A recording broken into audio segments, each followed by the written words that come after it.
David had made a royal mess of things. It was the spring of the year, the time when the kings go off to war, and David stayed at home. Not necessarily a sin, but not necessarily the smartest thing in the world to do either. Mistake number one.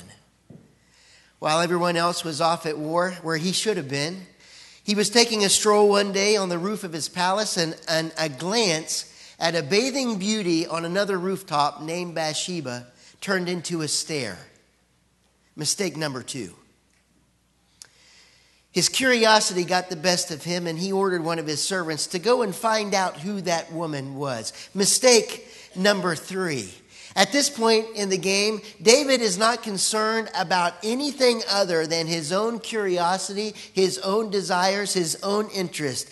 Common sense has gone out the window. He's not thinking about anything at all. He has definitely not thinking about any respect for this woman that he is now lusting after, and no respect for himself. And the mistakes continue to pile up one on the other, which is often what happens with sin. It's hard to stop. You get started and you can't quit. One leads to another, that leads to another, that leads to another. And that's what happened with David. He sent for her, and then he slept with her. And it did not matter to him that she was the wife of another man. The only thing that mattered to him was what he wanted. Things went from bad to worse when the news came that Bathsheba was pregnant. Now, at this point, David could have owned up to his own sinfulness, his own mistakes, his own indiscretions. He could have stopped it right then, but he did not do that. He, in order to try to cover himself, devised another plan. Let's just send for the husband. Uriah is out fighting. Let's arrange for him to have some R&R time. We'll bring him back home. His wife's beautiful. There's no way in the world he wouldn't want to be here for a few nights and lay with his wife. Uriah will never know that the father of this baby is me. But as it turned out, Bathsheba's husband was a much more noble and faithful servant than the unfaithful David was a king. He did come home, but he refused to go and sleep with his wife and enjoy the pleasures of home while all of his buddies were out on the war front. He laid down at the gate of the palace where David called home, and he stayed there. So David tried again. Let's get him drunk. He tried to get him drunk, and even that did not send Uriah back home. And David knew that his plan was foiled, and he better come up with another one, which he very quickly did. He sent Uriah back with some instructions that he was to go to the most fierce area of fighting that was happening. The soldiers around him were given the instruction that when Uriah got engaged in battle, they were to back off and leave him to fend for himself. They did, and he died. And after that, David went and got Bathsheba to have as his very own. And he was a haunted man. Sin will do that to you as well. And I am thankful that we have a God tonight who loves us too much to allow us to engage in sin that destroys our relationship with him and our relationships with each other, and let us feel like that's okay. He loves us too much to do that. And we too can say that we have found ourselves miserable before. Absolutely miserable. He describes it in Psalm 32 as, whenever I remained silent about that, it was as if my bones were wasting away within me. It's like everywhere he turned around, he was running into his sin, and his sin was running into him. He describes it in Psalm 51 as, my sin is always before me. At this stage in his life, David was a winner and a warrior. He had done battle with man and beast alike, and every time had come out on the winning side. He had battled Philistines, he had battled Amalekites, and at this stage in this ugly chapter of his storied life, the biggest enemy that he can't quite seem to overcome is the enemy of himself. In fact, That's often the way it is with us. James describes sin as being, well, let's look at it. James chapter 1, verse 13 through 15 says, when tempted, no one should say, God is tempting me. For God cannot be tempted by evil, nor does he tempt anyone. But each of you, each of us, is tempted when you are dragged away by your own evil desire and enticed. Then, after desire is conceived, it gives birth to sin. And sin, when it is full grown, gives birth to death. What's going on in this story surrounding the context of Psalm 51 is that the bottom line is David is his own worst enemy. And we see that happen all the time. We see it happen in other people, and sometimes we see that reality in ourselves. But it's easier to see it in other people, so we'll do that for a few minutes. Go to any buffet in town, and you'll see it. Is it a sin for them to be there? Oh, no, not necessarily. Is it the smartest thing in the world for somebody who struggles with gluttony to go to a buffet? Probably not. But there they are, gathering their fifth plate of food that they really don't need. And there is nobody that has them tied to the seat, forcing their jaw open and force feeding them. Nobody. There's nobody holding a gun to their head saying, you eat this or you're going to die. They don't need another enemy at all because they're doing a great job of killing themselves. And just like David, they are their own worst enemy. Monday night, and it's kind of funny that I should follow up the overeating with an illustration of when we were on our way home from the gym. But that's what happened. Monday night, we're on our way home from the gym. We're listening to the radio, Way FM. And they're running this little trivia contest. So the caller who made it in was a 12-year-old kid, and the contest was about presidential trivia. It seems that the other DJ was like this guy who knew everything there was to know about presidential trivia. So they were sending him out of the room, going to ask the 12-year-old these questions and see if the other DJ, when he came back, could get as many questions right as the 12-year-old. So here's how it went. They asked a question like, who was the youngest president ever elected? And so they give some options, and one of them, of course, is John F. Kennedy. And what's going on is they ask the question, and the kid repeats it out loud. Who was the youngest president ever elected? And he gives the names. And you can hear this pause. And then JFK. That's right. Good answer. And after a couple of those, the DJ said, I don't want you to say this question out loud. I want you just to give an answer for it. Do you have anybody helping you? No, I don't have anybody helping me. So they ask another couple of questions, and the DJ interrupts again because one of those, you could hear somebody in the background give the kid the answer. Are you getting any help? No, I'm not getting any help. She says, I have a mother's intuition, and my intuition tells me you're not telling me the truth. And this 12-year-old kid says, your intuition isn't very good. I'm not having anybody help me. And here we got, who knows how many hundreds of thousands of people listen to this radio station. And first of all, the kid is cheating. And then he tries to cover it up with lying. And he's fooling nobody. And for the world, I don't think that there was anybody forcing him to do that. Now, were there some people cooperating with him? Oh, yeah, there were some people cooperating with him. But he didn't need any other enemies. He was doing a good job being his own. Just like David. That kid was his own worst enemy. It's something that we see all the time. Here's another scenario for you. The guy's been fired from his 4 previous jobs. Same story, different verse. And it's always because it's somebody else's fault. And in some strange stroke of luck, he lands a 5th job. And the first couple weeks, he starts off the same as he always had. He goes there, he works hard, he has a good attitude, he does what he's asked to do, he shows up on time, he works until he's supposed to be done, and he goes home. But after a few weeks of that, 15-minute breaks become 20-minute breaks. And a few weeks after that, one of his supervisors asks him to do something that is totally beneath him. And so he voices his discontent in some ways that are incredibly disrespectful. He's called into an office and they say to him, you can pick up your stuff and you can leave now and don't bother ever coming back. And no one has forced this guy to be lazy.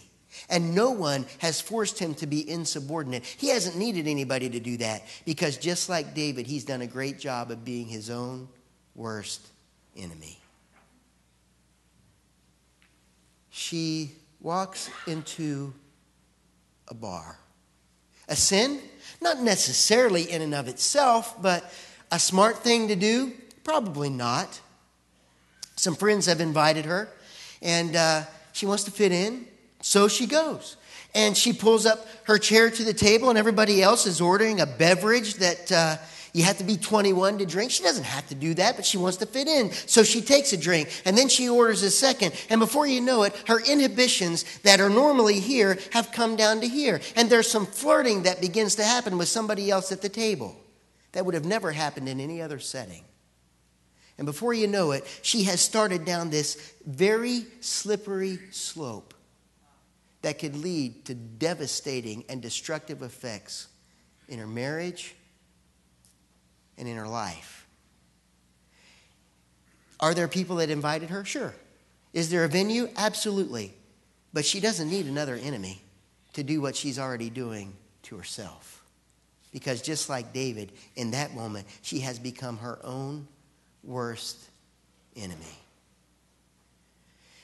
And as much as we want to blame other people or make excuses, or it's because of this or it's because of that, or they did this to me or they said that, I think that more often than not, what was true for David is true for us too. We don't have anybody else to blame for our rebellion, our sinfulness, our disobedience, except for us. The cool thing about David's story is that there was a turning point. And the turning point is what we know as Psalm 51, where David acknowledged he owned his own mess. He stopped pointing fingers. He didn't blame it on circumstances. He basically said, I'm going to own this sin that I've been engaging in, and I'm going to take full responsibility for that.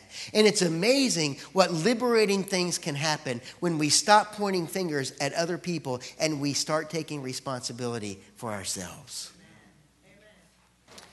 And we know from the language of the psalm that we read together here that there is a genuine sense of sorrow. Now, all of you that have children know that there's more than one way to say sorry.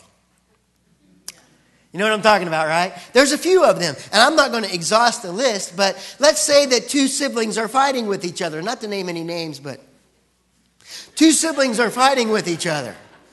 And mom and dad step in to kind of, break the thing up, and you want them to all get along. And one of the things that has to happen in this little forced reconciliation is that the kids have to say, I'm sorry to each other.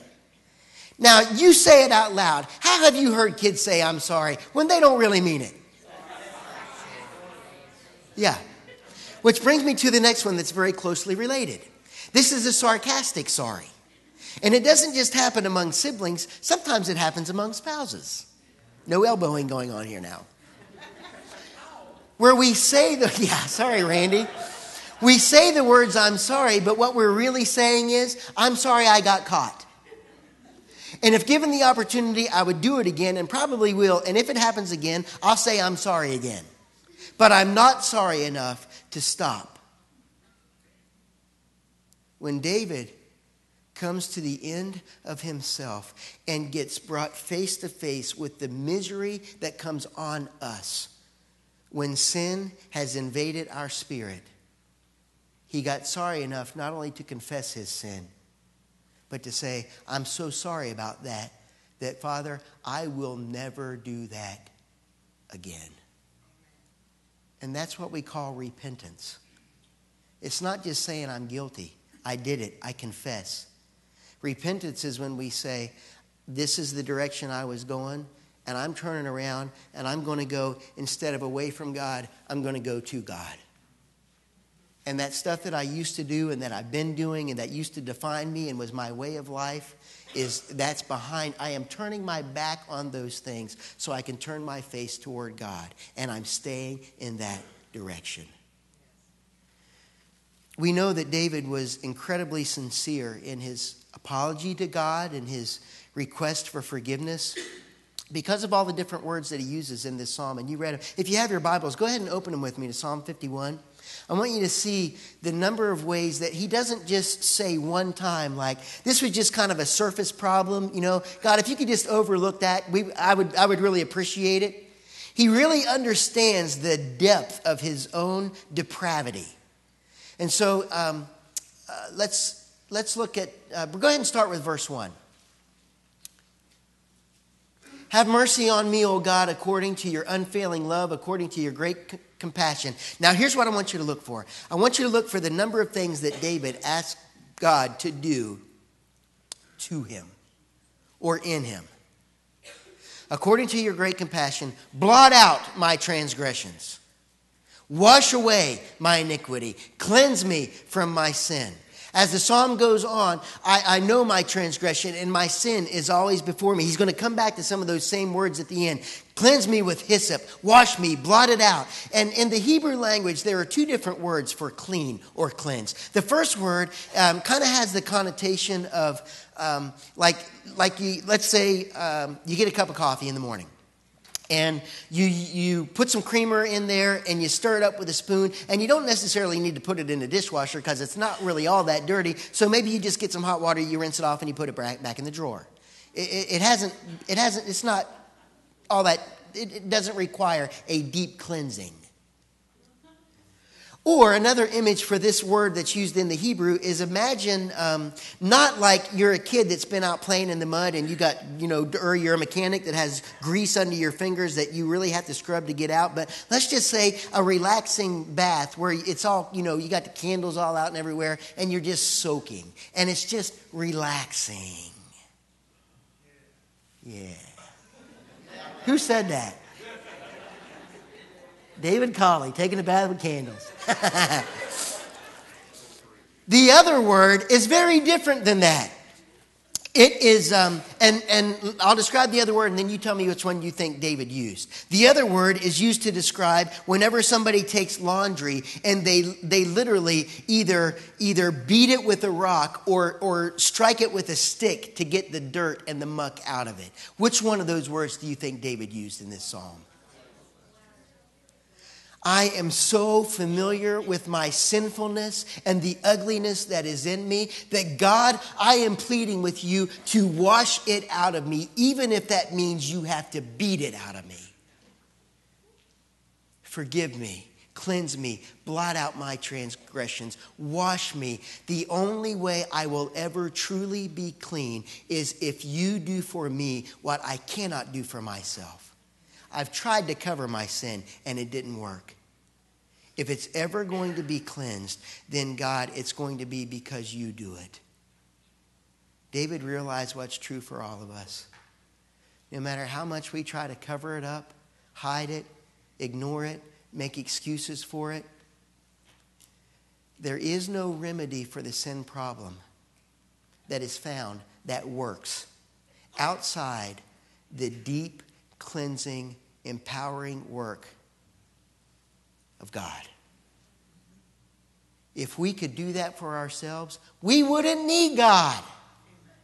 The truth of the matter is we can't do it for ourselves. And David, when he got to the point where he understood that, he comes before God. And I love the way that the psalm opens because it doesn't immediately launch into, I am a sinner. You know what he starts with? He starts with the character of God. Bring up verse 1 again, would you? Have mercy on me, O God, according to your unfailing love, according to your great compassion. David understood that in the very heart and the character of God is not a God who just delights in making us miserable because of our own sinfulness. But here is this God who is full of mercy and full of kindness and full of compassion, a God who will bring us face to face with our sin, not just to rub our nose in it, but to bring us to the place where if we allow him to, he will cleanse us completely. Tonight is Ash Wednesday. And it is a reminder, as I look at this ash in the Old Testament, there were you read this phrase, sackcloth and ashes. And it was always, throughout the Old Testament, a sign and a symbol, very physical, tangible way for the people of God when sin had been in their life and in them among them as a people to say, we want you to know, God, the sincerity of our sorrow as we even wear it on our bodies. It is also tonight a representation for us of we are literally brought smack dab face to face. And in a little while, we're literally going to get our faces rubbed in the fact that we are mortal. That we are dust, and to dust we shall return. And for us as a body, and in the Christian community all over the world tonight, people are not only addressing that reality that we're going to die at some point sooner or later. You know what? The death rate's the same as it's always been, 1-to-1. So in light of that fact, the question becomes, how then do we live? And I believe what this Lenten season and this night in particular calls us to is a heightened sense of spiritual urgency that says to us, I don't have time to let sin linger in my life. I don't have time to make excuses to try to cover it up. There is not enough time. It needs to be taken care of, and it doesn't need to be taken care of in Easter. It doesn't need to be taken care of Good Friday. It doesn't need to be taken care of on Sunday. It needs to be taken care of tonight. And here's the great part. It can be. I believe tonight that in churches like this all over the world, there are people at all different stages. There are some of us in this room probably that have not yet gotten to the point where we're really sorry for what we've done. In fact, sin is a way of life for us, and we're still living in it. And there's not a whole lot that I'm going to say that's going to change your mind about that. There are people that's where they are tonight. There are others who have maybe gotten some semblance of sorrow, but they've been given God the same thing we give our brother or sister, a sarcastic or a half-hearted, I'm sorry, when we really don't mean we're sorry, we just mean we feel a little bit bad.